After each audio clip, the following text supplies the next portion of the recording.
సామెతలు 3వ అధ్యాయం ప్రావర్బ్స్ చాప్టర్ 7వ వచనం నుంచి, నేను జ్ఞాని కదా అని నీవు అనుకోనవద్దు, యెహోవా యందు భయభక్తులు కలిగి చెడుతనమును విడిచిపెట్టుము, అప్పుడు నీ దేహమునకు ఆరోగ్యము, నీ ఎముకలకు సత్వయు కలుగును. నీ రాబడంతటిలో ప్రథమ ఫలమును నీ ఆస్తిలో భాగమును ఇచ్చి యెహోవాను గణపరచుము, అప్పుడు నీ కొట్లలో ధాన్యము సమృద్ధిగా నుండును. నీ గానుగలలో నుండి క్రొత్త ద్రాక్షారసం పైకి పొర్లి పారును. నా కుమారుడా, యెహోవా శిక్షను తృణీకరింపవద్దు, ఆయన గద్దింపునకు విసుగవద్దు. హల్లెలూయా, హల్లెలూయా. దేవుని పిల్లారా, గమనించండి, ఇక్కడ మనం కొన్ని మాటలు మనం గమనిస్తా ఉన్నాం. సమయంలో ప్రభు మనతో మాట్లాడుతున్నాడు. నా కుమారుడా, యెహోవా శిక్షను తృణీకరింపవద్దు, ఆయన గద్దింపునకు విసుగవద్దంట. హల్లెలూయా, హల్లెలూయా. గమనించండి, ఇప్పుడు మామూలుగా గద్దింపులు ఎక్కడ వింటా ఉంటాం మనము? గద్దింపులు, గొడవ. గద్దింపులు అంటే ఏంది? అరుచుకోవడం కదా గద్దింపు. నీకు తెలుదులే, గమ్ముండు, నువ్వు నోరు మూసుకో అంటే దాని అర్థం ఏంది? గద్దింపు కదండి. ఏమంటారు వాటిని? గద్దింపు కదా. ఇప్పుడు ఒక విషయం ఏంటంటే, ఈ రోజున కుటుంబాలలో అన్నదమ్ములు కొట్లాడుకుంటారు కదా. అన్నదమ్ములు దేనికి? పొలాల విషయంలో కావచ్చు, ఆస్తుల విషయంలో కావచ్చు, లేదంటే వేరే వేరే విషయాలలో కావచ్చు. అన్న తమ్ముళ్ళు గొడవ పడతారు కదా. భార్య భర్తలు కూడా గొడవ పడతారు. కుమారులు తల్లిదండ్రులు కూడా గొడవ పడతారు. కూతుర్లు గొడవ పడతారు. అక్క చెల్లెలు గొడవ పడతారు కదా. కానీ వాళ్ళు ఏమన్నా విడిపోతారా? మళ్ళా ఎప్పుడో ఒకసారి ఏం చేస్తారు? వాళ్ళు మళ్ళా కలుసుకుంటారు. భార్య భర్తలు అయితే ఇంకా చెప్పడం అవసరం లే, 200 సార్లు కొట్టుకుంటారు. మళ్ళీ సాయంత్రం కల్లా ఏమండి లై టీ తాగు అంటారు. హల్లెలూయా.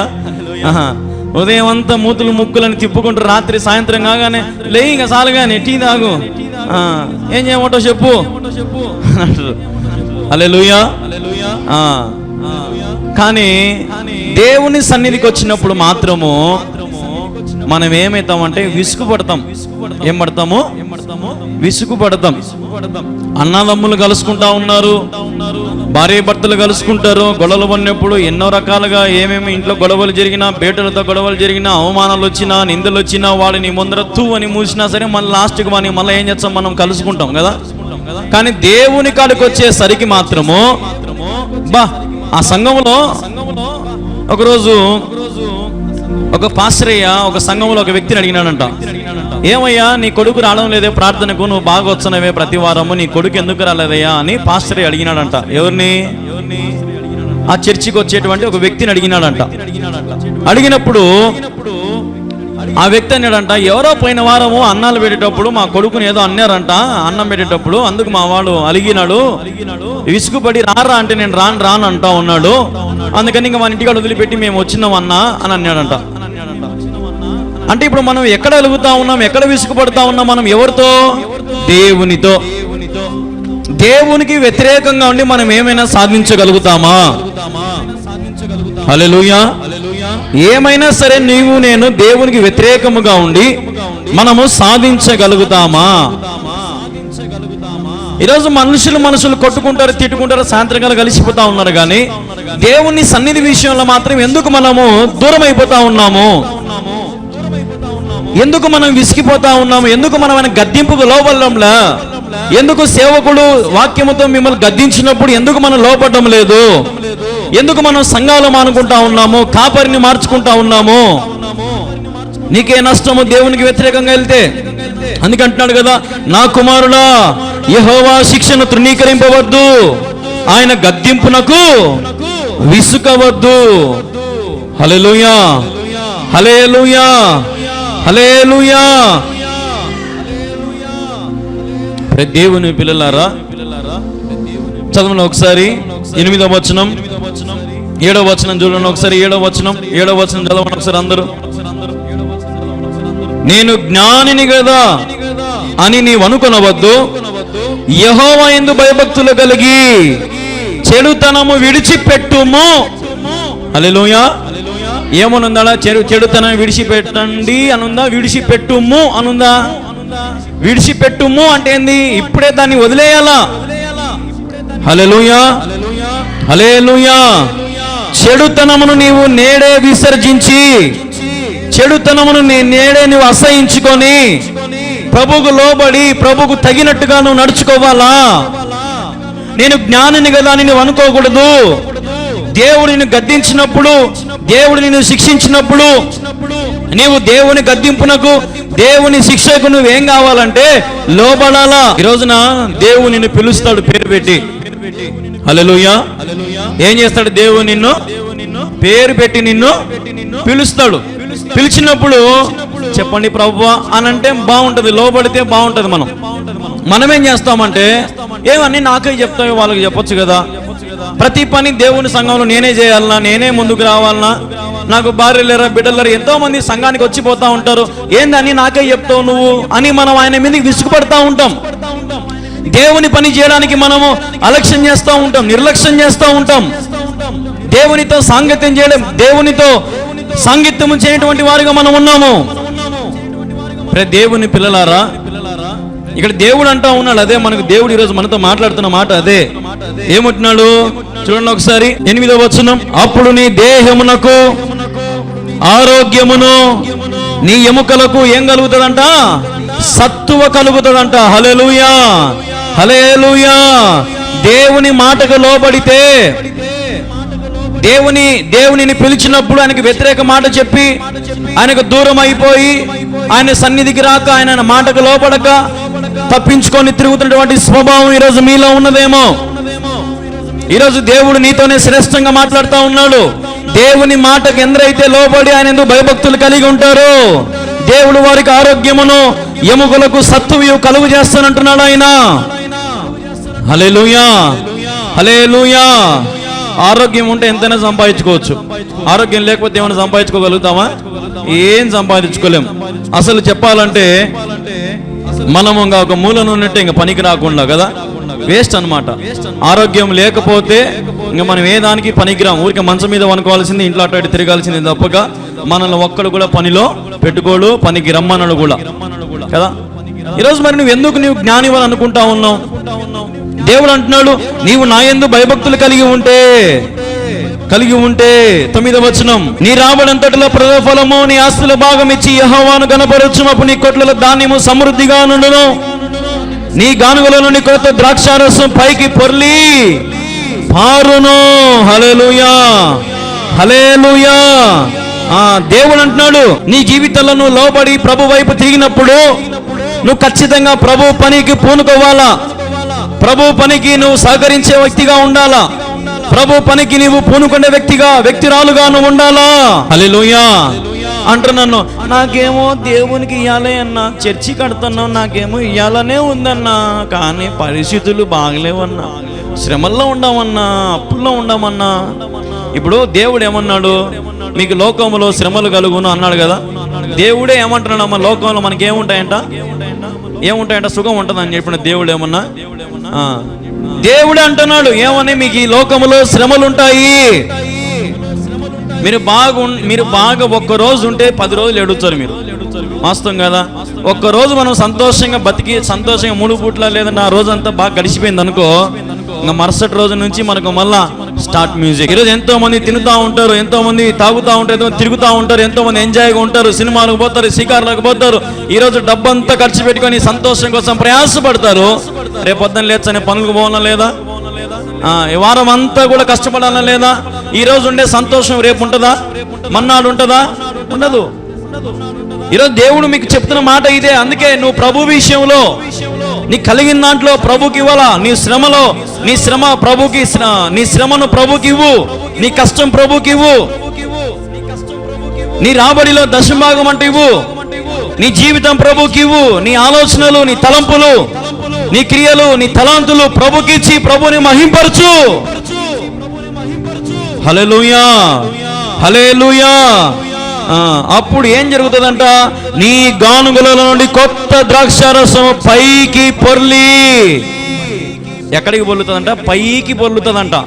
అంటే ఇప్పుడు మన జీవితం అడుగంటికి పోయింది అనుకోండి, దేవునికి ఇయ్యక, దేవుని సన్నిధికి రాక, దేవుని స్తుతించక, దేవుని ఆరాధించక, ఒక పాట పాడక, ప్రార్థన చేసుకోక, కుటుంబం అంతా లోకములో కలిసిపోయి అడుగంటిపోయినటువంటి మన జీవితాలను ఎప్పుడైతే ప్రభు వైపు మనం తిప్పుకుంటామో, ఎప్పుడైతే మరి మనం ప్రభుకు లోబడి ప్రభు వైపు మన జీవితాన్ని సమర్పించుకొని, దేవా నీ చిత్తము నా జీవితంలో జరిగిస్తాను ప్రభు అని నువ్వు ఎప్పుడైతే ఆయన అధికారముకు ఒప్పుకుంటావో, అప్పుడు ఆయన పైకి ఏం చేస్తాడంటమ్మా? పైకి పొర్లి పారేటట్టు దేవుడు చేస్తాడంట. హల్లెలూయా, హల్లెలూయా. కానాన విందులో ద్రాక్షారసం అయిపోయింది. దేవుడు ప్రార్థించాడు, పోయి నీళ్లు పోయండి అన్నాడు. ముందు ద్రాక్షారసం కంటే ఇప్పుడున్న ద్రాక్షారసం ఎట్టుందని చెప్పినారు అందరూ. ఎక్సలెంట్గా ఉందంట. అది ఎవరు చేసింది? మేనేజర్ పిలిచండి, ఎవరు అబ్బా బలైంది ద్రాక్షరసము. అసలు మామూలుగా ఎవరైనా పెళ్లిలో స్టార్టింగ్లో ఏదో అంత మంచి పువ్వు పెడతారు, మంచిది పెడతారు, లాస్ట్కి వచ్చేసరికి ఏం ఉండవు. కానీ నీ పెళ్లిలో ఏందిరా పెళ్లి కొడుక, లాస్ట్ వరకు ఇంత మంచి ద్రాక్షరసం పోసినావు కదా నాయన నువ్వు. హల్లెలూయా. ఆ చివరి వరకు మంచి ద్రాక్షరసం ఇచ్చిన వ్యక్తి ఎవరు? యేసయ్య. హల్లెలూయా, హల్లెలూయా. నేను చెప్పేది అదే, దేవునికి సమయం ఇస్తే ఆయన సమయం వచ్చినప్పుడు నీ దగ్గరకు వస్తాడు. నీ జీవితాన్ని పొంగి పారేటట్టు, పొర్లేటట్టు దేవుడు చేయగలడు. కాబట్టి ఆయన శిక్షణకు లోబడి, ఆయన గద్దింపుకు లోబడి, ప్రభువా అని నువ్వు ప్రభు వైపు తిరిగితే నీ జీవితాన్ని దేవుడు ఒక స్థితికి తీసుకెళ్ళవాడు. హల్లెలూయా, హల్లెలూయా. నమ్మకం ఉంచండి ప్రభు మీద, స్థిరపరచబడని ప్రభు మీద ఆనుకోండి, ప్రభు మీద మీ భారం వేయండి. నేను జ్ఞానిని కదా అనుకోవద్దు, నీ శక్తి చేత కాదు, నీ బలము చేత కాదు ఈ లోకమును జయించాలంటే ప్రభు కృప నీకు కావాలి, ప్రభు ధైర్యం నీకు కావాలి, ప్రభు మహిమ, ప్రభు తేజస్సు నీకు కావాలి. ఈ లోకములో నీవు పవిత్రుడిగా జీవించాలంటే, ఈ లోకంలో నీవు కన్యకగా బ్రతకాలంటే చాలా కష్టం. కానీ నీ కన్యత్వాన్ని నువ్వు కాపాడుకోగలగాలంటే యేసు ప్రభు నీ జీవితంలో ఉండాలా. హల్లెలూయా, హల్లెలూయా. నీ జీవితంలో యేసు ప్రభు ఉన్నాడా? నీ బ్రతుకులో యేసు ప్రభు ఉన్నాడా? ఆయన కొత్త ద్రాక్షారసము పొంగి పొర్లేటట్టు చేస్తా అంటున్నాడు. ఈరోజు మరి నీ జీవితంలో గొప్పగా దేవుడు దీవించాలని ఆశపై ఎక్కడో అడుగంటుకు పోయిన మన బ్రతుకు ఆడితే కానీ డొక్క నిండదని మనం ఈరోజు కష్టపడితే రేపు తింటాం అంతే. మనకేం పెద్ద ఆస్తులు లేవు, అంతస్తులు లేవు, ఏమి లేవు మనకు. కానీ ప్రభు అంటున్నాడు, నీ రాబడిలో అంట దేవునికి ఇచ్చి, నీ జీవితం ప్రభువుకి ఇచ్చి, ప్రభువుతను లోబడి బతికితే నీ జీవితాన్ని ఏం చేస్తాడంట? ఆయన పైకి పొర్లి పారేటట్టు దేవుడు చేస్తాడంట. హల్లెలూయా. క్రొత్త ద్రాక్షరసము, కొత్త జీవితం ప్రభునికి ఇస్తాడు. అందరూ అంటారు, ఒరే ఒకప్పుడు ఎట బతికినవరా నువ్వేంద్ర, ఇప్పుడు ఎట మారిపోయినావు నువ్వు. బా నిజంగా మీ దేవుడు గొప్పోడు రా, నీ బతుకుని మార్చినాడు రా. ఏమో అనుకునేవరా, నువ్వు చెడిపోతావు అనుకున్నాము, ఎత్తిపోతావు అనుకున్నాము, ఊరు వదిలిపెట్టి పోతావు అనుకున్నాము. నీకు జరిగిన అవమానాలకు, నీకు జరిగిన నిందలకు, నీకు పడిన కష్టాలకు అసలు ఈ ఊరు వదిలిపెట్టి పోతావు అనుకునేవరా నాయన. ఎట్టుండవురా బాబు, ఈరోజు దేవుడు నీ బతుకుని మార్చినాడు పోరా నాయన. యాడవన్నే వానే లేచినవరా నువ్వు అంటారు. హల్లెలూయా. దేవుడు నువ్వు ఎక్కడ పడితే అక్కడే లేపేవాడు. కొంతమంది అంటారు, ఏమంటారు అంటే, ఈ ఊర్లో అవమానం వచ్చింది కానీ వేరే ఊరికన్నా పోయి ఇంకా బతుకుందాంపా అంటారు కదా. వేరే ఊరికన్నా పోయి ఉందాంపా. దేవుడు అంటాడు, వేరే ఊరికి పోతే ఎట, ఇన్నే ఉండాలి నువ్వు. ఇన్నే ఉంటే నేను నిన్ను ఎక్కడైతే నీకు అవమానం వచ్చిందో, ఎక్కడైతే నీకు నిందలు వచ్చాయో, ఎక్కడైతే నీకు ఉపద్రవం వచ్చిందో అక్కడే నేను నీ తలను పైకెత్తేవాణ్ణి. హల్లెలూయా, హల్లెలూయా. ఆ వ్యభిచారిని ఆ ఊర్లో ప్రజలందరూ రాళ్లతో కొడుతూ ఉంటే, ఆ వ్యభిచారిని ప్రజలందరూ రాళ్లతో కొట్టి ఆమెను హింసిస్తూ ఉంటే యేసు ప్రభు ఆ వద్దకు వెళ్ళి యేసు ప్రభు అంటా ఉన్నాడు, మీలో ఎవరైనా పాపము చేయనటువంటి వ్యక్తి మాత్రమే రాయి విసరండి అంటే ఒక్కడు కూడా రాయి విసరలా. అంటే దాని అర్థమైంది, అక్కడ ఉన్న వాళ్ళందరూ పాపులే. కాబట్టి దేవుడు అన్నాడు, మరి ఇంక మీకు ఏం తేడా లేదు కానీ ఎవరి పని వాళ్ళు చూసుకోండి. ఇంకా ఎక్కడైతే అవమానం వచ్చిందో దేవుడు అక్కడే ఆ బిడ్డను దీవించాడు. హల్లెలూయా. చరిత్ర చెప్తుంది, ఆ వ్యభిచారి పేరు విరోనిక. ఆ వ్యభిచారి పేరు విరోనిక. విరోనికాకు దేవుడు తోడుగా ఉన్నాడు. చూడండి, ఎంత ఘోరపు స్త్రీ అయినా, ఎంత పాపపు స్త్రీ అయినా ఒక్కసారి దేవుని చాటుకు వచ్చేసరికి ఆమె బతుకుని దేవుడు దీవించేసినాడు. హల్లెలూయా. నువ్వు పోయి ఇంకా పాపం చేయొద్దు, సంతోషంగా బతుకు. దేవుని పిల్లలారా, ఈరోజు నువ్వు ప్రభు శిక్షకు లోబడితే, ప్రభు గద్దింపుకు నువ్వు లోబడితే, ఆయన నిన్ను అందులో ఎక్కిస్తాడు, ఉన్నత స్థితికి తీసుకెళ్తాడు. పక్షిరాజు వలె ఉన్నత శిఖరం మీద నిన్ను ఎగిరింపజేస్తాడు. హల్లెలూయా, హల్లెలూయా, హల్లెలూయా. కాబట్టి ఆలోచన చేయండి. ప్రభు నీకేదైనా అప్పగించిన పనికి లోబడి ప్రభు పని చేయి. నీకేదైనా ప్రభు ఒక పని చెప్తే ఆ పనిని ఎంత కష్టం వచ్చినా, నీ ప్రాణం పోతున్నప్పటికీ కూడా ప్రభు పని నువ్వు చెయ్యాలా. ప్రభు పనికి నువ్వు పూనుకుంటే ప్రభు పనికి నువ్వు ముందుకు రావాలా. అప్పుడు ఆ పాస్టర్ అన్నాడంట అతనితో, సరే నీ కొడుకు రాకపోతే మళ్ళీ అసలు నీకన్నా తెలివి ఉందే లేదా, నువ్వు విశ్వాసవి కదా, ఇక్కడ ఎన్నో వేల మంది వస్తూ ఉంటారు, ఏదో వాడు కోపంలో ఒక మాట అనింటాడు, అనేంత మాత్రం నీ కొడుకు ఇంటికాడ ఉంటాడు, వాని తిట్టో కొట్టో వాని మళ్ళీ పిలుచుకొని రావా నువ్వు సంఘానికి. ఈరోజు మన బిడ్డలను కూడా మన ప్రభు మందిరం తెచ్చుకోలేకున్నాం. వాడు మీ మాట వినడంలే, మన మాట వినడంలే వాళ్ళు ఈ పొద్దు. ఎందుకంటే వాడు అంటాడు, ముందు నువ్వు సక్రమం ఉండిపోమా, నాయనని తిడతావు, అమ్మని తిడతావు, జేజిని తిడతావు, అబ్బని తిడతావు, అవ్వని తిడతావు, తాతని తిడతావు, ముందు నువ్వు బాగుండిపోమా, మళ్ళీ మాకు చెబుతూ నువ్వు బాగుండు నాయన, నువ్వు తాగోకోకుండా ముందు నువ్వు సంపాదినైనా, నువ్వు ముందు ఊరికి మమ్మల్ని కన్నీట పక్కన వేసినావు, నీ మాటలు ఎవడు వింటాడు. ఏం పోయింది నీకు నీ బిడ్డల ముందర? సాక్ష్యం పోయింది. ఈరోజున ఎంతో మంది క్రైస్తవులు బిడ్డల దగ్గర సాక్ష్యం పోగొట్టుకున్నారు. పేరుకు భక్తి చేస్తా ఉన్నారు కానీ భయభక్తులు లేనివంటి జీవితం ఎంతో మంది కలిగి ఉన్నారు. అయితే ఈరోజు మీ అందరికి ఒక మాట చెప్తున్నాను, గమనించండి. ప్రభు సన్నిధిలో చేరిన మీరందరూ దీవించబడాలంటే, ఆశీర్వదించబడాలంటే ప్రభు శిక్షకు, ప్రభు గద్దింపుకు మీరు లోబడితేనే. హల్లెలూయా, హల్లెలూయా. దేవుని శిక్షకు, దేవుని గద్దింపుకు లోబడినటువంటి యోబుని మనం చూసినాం. ఎన్నోసార్లు మీకు చెప్పినా, సైతానుకు దేవుడు అప్పగించినాడు యోబును. అయినప్పటికీ యోబు ఏమో వెనక్కి తిరిగినాడా? నా ఆస్తి అంతా వాయే కదా దేవుడా, నువ్వేం దేవుడు రా నాయనా అని ఏడిచినాడా? యెహోవా ఇచ్చెను, యెహోవా తీసుకొనేను. కూతురులో చచ్చిపోయినారు, కొడుకులు చచ్చిపోయినారు, ఆస్తి పోయింది, పనులు పోయినారు, పశువులు పోయినాయి, జంతువులు పోయినాయి. భార్య ఏమో పిచ్చిదంటా ఉంది, భార్య ఏమో చూసుకోవడంలే, పట్టించుకోవడంలే, పునులు వచ్చింది, నానా విధమైన రోగం వచ్చింది, గలీజ్ రోగం వచ్చింది, బిచ్చగాడు మాదిరి అయిపోయినాడు కదా. ఎంత దయనీయ స్థితిలోకి వచ్చినాడు. కానీ దేవుణ్ణి స్తుతించడం మాత్రం మానలే. ఈరోజు ఎంతో మంది ఏదైనా ఒక చిన్న కష్టం వస్తే చాలు ప్రభుని మర్చిపోతా ఉన్నారు, మందిరానికి విసుగుపడతా ఉన్నారు. పోపోనైనా మాకేంటికి పాడుతున్నది ఏమొద్దు కానీ మేము నిమ్మలంగా ఉండం కానీ. నువ్వు అనుకుంటా ఉండవు నిమ్మలంగా ఉండా అని, అదొక భ్రమ. అటు తిరిగి ఇటు తిరిగి లాస్ట్ పరిగెత్తి రావాల్సింది మనం మన దేవుని యొద్దకే. ఈరోజు ఈ లోకంలో మనం ఎంత దూరం పరిగెత్తినా ఆయనను దాటి, ఆయన కనుసైగలు దాటి మనము వెళ్ళలేం. ఒక దొంగోడు పరిగెత్తుతా ఉంటాడు, పోలీసులు పట్టుకోరా? ఏమ్మా, ఖచ్చితంగా పట్టుకుంటారు. వాడు ఏ సందులో పోయేది కూడా పోలీసులకు తెలుస్తుంది. సీసీ కెమెరాలు ఉంటాయి, చేజింగ్ చేస్తారు, బండ్లు వెంటబడతారు, కార్లు వెంటబడతారు, మధ్యలో వీలైతే ఎవరైనా ప్రజలు పట్టించారు, ఇదో పట్టుకోండి సార్, పట్టుకున్నాం సార్ అని ఎవరో ఒకరు అడ్డం పడతాడు, కొంతమంది స్తంభాలు కట్టేస్తారు. కాబట్టి ఆలోచన చేయాలి. ఈరోజు నీ బ్రతుకి లోకంలో ఎక్కువ కాలం దాచుకోలేవు. నువ్వు చేసిన పాపము ఎక్కువ రోజులు దాచిపెట్టుకోలేవు. అది ఏదో ఒక రోజున బయటపడుతుంది, 10 మంది నీకు అవమానం కలుగుతుంది. కాబట్టి ఆ స్థితి నీకు రాకముందే నేడే ప్రభు యొక్క నీ పాపమును ఒప్పుకొని పాపమును విడిచిపెడితే ఆయన నీకు సంతోషమును, సమాధానము దయచేయగల దేవుడు. ఆయన గద్దింపుకు లోబడి, ఆయన శిక్షకు లోబడి కొలిమిలో పడితే నేను ఒక వజ్రం మాదిరి బయటకు వస్తావు. గుర్తుపెట్టుకో, శ్రమల గుండా నువ్వు పయనిస్తేనే, శ్రమల గుండా నీ జీవితం ముందుకెళ్తేనే లాస్ట్కు నువ్వు సంతోషకరమైన జీవితం అనుభవించగలుగుతావు. హల్లెలూయా. చిన్నప్పటి నుంచి, నర్సరీ నుంచి గ్రూప్ 2, గ్రూప్ 4, గ్రూప్ 1 వరకు చదివితే దగ్గర ఎన్ని ఏళ్ళు పడుతుందంటే దగ్గర 25 ఏళ్ళు 30 ఏళ్ళు చదవాలా.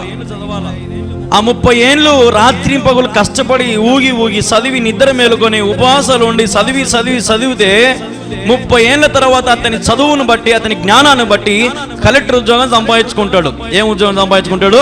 ఏమవుతాడు? అతను లాస్ట్కి కలెక్టర్ అవుతాడు. కలెక్టర్ అయినప్పుడు అతని ముందర కొన్ని వందల మంది పోలీసులు ఉంటారు, సెక్యూరిటీ. ఎందుకంటే కలెక్టర్ అంటే ఏంది? ఒక జిల్లాకు కింగ్ ఆయన, ఒక జిల్లాకు అధికారి, ఒక జిల్లాకు మెయిన్ ఆయన. ఆలోచించండి. ఇప్పుడు ఆయన ముందర కొన్ని వేల మంది పోలీసులు ఉంటారు, కార్లు ఉంటాయి, ప్రోటోకాల్ ఉంటుంది, అందరు ఆయన దగ్గరికి వచ్చి పోతా ఉంటారు. ఆయన సీట్లో కూర్చుంటే అందరు ఎమ్మెల్యేలు ఎంపీలు అందరూ ఆయన ముందర కూర్చో ఉంటారు, గొప్ప గొప్పలందరూ ముందర కూర్చోంటాడు. అప్పుడు ఈయనకు ఈ 30 ఏళ్ళు కష్టపడిన కథ అంతా గుర్తొచ్చదా? ఎంత రాజు వైభోగం ఉంటుంది తెలుసా? కలెక్టర్ అంటే అతనికి ఒక బంగ్లా ఇస్తారు. అది ఆ బంగ్లాని 20 ఎకరాలు 30 ఎకరాల బంగ్లా ఉంటుంది. ఆ ఇంటి చుట్టూ ఎంతో మంది గన్మెన్లు, పోలీసులు ఎంతో మంది కాచుకోవాలి ఉంటారు ఒక్క వ్యక్తి కోసం. ఎన్నేళ్ళు కష్టపడ్డాడు? 30 ఏళ్ళు చదివితే ఆ స్థితికి వచ్చినాడు. ఈరోజు మరి నీవు కూడా ఈ లోకంలో కష్టపడితే, శ్రమలు పడితే, ఇబ్బందులు పడితే ఆ సౌందర్యమైన రాజ్యంలో నీవు నేను ఉంటాము. హల్లెలూయా. ఈ లోకంలో ఏదో మన కలెక్టర్ కావాలి, డాక్టర్ కావాలి, ఇంజనీర్ కావాలని ఈ ఆశలు తర్వాత, ముందు నీవు నేను, నీ కుటుంబము, నీ భర్త, నీ భార్య, నీ బిడ్డలు, నీ వంశం అందరూ దేవుని సన్నిధికి వెళతామా? పరలోక రాజ్యాన్ని చూస్తామా? పరలోక రాజ్యములో ఆయనను స్తుతిస్తామా? ఆయన నిరీక్షణ నీకుందా? అనే నమ్మకము నీకున్నదా? ఈరోజు ప్రభువే నీతో మాట్లాడుతూ ఉన్నాడు. ఆలోచించి ఒక నిర్ణయం తీసుకో. ప్రభువు నీతో మాట్లాడుతున్నటువంటి ప్రతి మాట నిజమైన మాట, సత్యమైన పలుకులు నీతో మాట్లాడుతూ ఉన్నాడు. కాబట్టి ఆయన నీ దేహమును ఆరోగ్యం ఇవ్వడానికి సిద్ధంగా ఉన్నాడు. కొత్త ద్రాక్ష రసం పైకి పొల్లి పారేటట్టు దేవుడు చేయడానికి సిద్ధంగా ఉన్నాడు. నీ ఎముకలకు సత్తు ఇవ్వడానికి దేవుడు సిద్ధంగా ఉన్నాడు. అయితే నీవు నేడే నీ చెడుతనమును విడిచిపెట్టుము. హల్లెలూయా. ఏం విడిచిపెట్టాలమ్మా? నువ్వు నేడే నీ చెడుతనమును నీవు విడిచిపెట్టాలా. హల్లెలూయా, హల్లెలూయా. దేవుని పిల్లలారా, ఈరోజు ఈ లోకం అంతా కూడా ఎటు చూసినా కూడా చెడుతనంతో నిండిపోయింది, పాపముతో నిండిపోయింది, వ్యసనాలతో నిండిపోయింది. ఏ మూలకు పోయినా కొంచెమన్నా మంచి లేదు, మానవత్వం లేదు కదా. మనం చూస్తూ ఉంటాం, అన్నదమ్ముళ్ళే కోట్లలో కేసులు వేసుకుంటారు. దేనికోసమో? పొలాల కోసమనో, ఆస్తుల కోసమనో, భూముల కోసమనో, అమ్మ మీద నాయన మీద కేసులు వేసుకుంటారు కొడుకులు. మనం చూస్తూ ఉంటాం, మానవత్వం లేదు. ఇప్పుడు మనుషుల మీద ప్రేమ లేదు. అసలు ఈ మనుషుల బుద్ధి ఏందో మనకు అర్థం కాదు. కాబట్టి నువ్వు మనుషులతో సాంగత్యం చేసే బదులు దేవునితో సాంగత్యము చేయి. ఆయన నీకు దైవికమైన జ్ఞానం అనిస్తాడు. హల్లెలూయా. దైవికమైన తలంపులు, దైవికమైనటువంటి భక్తి, దైవికమైనటువంటి ఆలోచనలు దేవుని కలిగింపజేస్తాడు. దేవునితో సమయం గడుపు. హల్లెలూయా. దివారాత్రములు ఆయన సన్నిధిలో నుండి, ఆయన సన్నిధిలో చేరి ఆయన స్తుతించే ఆశ నీకున్నదా? నీ హృదయము దేవుని కోసం పరితపిస్తా ఉన్నదా? నా దేవుడు, నా గొప్ప దేవుడు అని నువ్వు ఆశ కలిగి బతకగలుగుతా ఉన్నావా? దేవుని పిల్లలారా, మరి ఆలోచన చేయాలి. ప్రభువుకు మనం అధికారం ఇచ్చి ఆయనకు లోబడి, ప్రభు నన్ను తిట్టినా కొట్టినా నీ చెయ్యి నేను ఎప్పటికీ విడిచిపెట్టను. ఎవరిని విడిచిపెట్టలు ఉన్నారు ఈడ? ఏ ఒక్కరము కూడా ప్రభుని మనం ఏం చేయకూడదు? విడిచిపెట్టకూడదు. హల్లెలూయా, హల్లెలూయా. విడిచిపెట్టేటువంటి వారిని దేవుడు కూడా ఏం చేస్తాడు? విడిచిపెడతాడు. కాబట్టి ప్రభుకు లోబడి ప్రభు నామాన్ని గణపరిచే విషయంలో వెనుకడుగు వేయకుండా ప్రభు పనికి పూనుకొని నీ శక్తికి మించి ప్రభు కోసం ప్రయాసపడు. నా శక్తి ఇంతేనయ్యా, నా జీతం ఇంతేనయ్యా, నా బతుకు ఇంతేనయ్యా, యేసయ్యా, నేను ఇంతకంటే ఎక్కువ ఇచ్చుకోలేను ప్రభు అన్న మాటలొద్దు.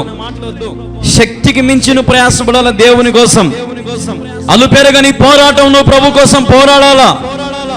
అప్పుడు దేవుడు నిన్ను దీవిస్తాడు. హల్లెలూయా, హల్లెలూయా. దేవుడి వాక్యమును దీవించి ఆశీర్వదించును గాక. హల్లెలూయా. చివరి ప్రార్థన చేసుకుందాం. మోకరించండి. మా ప్రియమైన యేసుక్రీస్తు ప్రభు, నీకు వందనాలు, స్తోత్రాలు తండ్రి. మరి నీ సన్నిధిలో చేరి ప్రభు నిన్ను స్తుతించి ఆరాధించే ధన్యత ప్రభు నీవు మాకు ఇచ్చినందుకు నీకు వందనాలు, స్తోత్రాలు తండ్రి. ప్రభు నిన్ను స్తుతించుటకు ఆరాధించుటకు యోగ్యత లేని మాకు ప్రభు నీవు మాకు యోగ్యతనిచ్చి ప్రభు మమ్మల్ని దీవించి ఆశీర్వదించి నీకు వందనాలు, స్తోత్రాలు తండ్రి. ఇదిగోనైనా మరి ఈ రోజున ఎందరైతే ప్రభు వారందరినీ కూడా జ్ఞాపకం చేసుకోండి, దీవించమని వేడుకుంటా ఉన్నాం. చక్కని వాక్యం మేము విన్నాం. వాక్య వెలుగులో ప్రభు మమ్మల్ని నడిపించినందుకు నీకు వందనాలు, స్తోత్రాలు. ప్రభు నిలబడిన నీ దాసుని నన్ను కూడా జ్ఞాపకం చేసుకొని ప్రభు నీ బలమైన సన్నిధి కుమ్మరించి అనేకమైన మాటలతో ప్రభు నీ బిడ్డలకు నీ ఉజ్జీవం కలిగింపజేసినందుకు నీకు వందనాలు, స్తోత్రాలు తండ్రి. కార్యక్రమాన్ని వీక్షిస్తూ ఉన్నారు ప్రభు, వారందరూ కూడా నువ్వు జ్ఞాపకం చేసుకోమని నీ సన్నిధిలో ప్రభు ఈ సన్నిధిలో బతిమాలుకుంటా ఉన్నాం. వాళ్ళను మీరు దీవించండి, అత్యున్నతమైన స్థానములలో వారు నిలబెట్టమని నీ సన్నిధిలో వేడుకుంటా ఉన్నాం. ప్రభా మాతో కలిసి ఏకీభవిస్తున్న ప్రతి ఒక్కరి బిడ్డల జీవితంలో ఇది మొదలుకొని గొప్ప ఆశీర్వాదాలు కలుగునుగా కానీ ప్రకటిస్తున్నాను. ఇది మొదలుకొని వారి జీవితంలో సంతోషం సమాధానం కలుగునుగా కానీ ప్రకటిస్తా ఉన్నాను. ఇది మొదలుకొని వారి జీవితంలో తల నుంచి అరికాల వరకు ఏవైతే వ్యాధులు బాధలు రోగములు కష్టములు ఉన్నాయో యేసు నామములో ప్రతి వ్యాధి నుంచి ప్రతి బాధ నుంచి విడుదల పొందుకుందురుగా కానీ ప్రకటిస్తున్నాను తండ్రి. ప్రతి వ్యాధి యేసు నామములో నయమైపోవును గాక, ప్రతి రోగము బాగుపడును గాక, చేతబడి శక్తుల నుంచి దయ్యముల శక్తుల నుంచి బాధపడుతున్న వారికి యేసు నామములో విడుదల కలిగించమని వేడుకుంటున్నాను తండ్రి. ప్రభా ప్రతి ఒక్కరు ఇంకా కుటుంబ కృప చూపించమని నీ సన్నిధిలో వేడుకుంటా ఉన్నాం.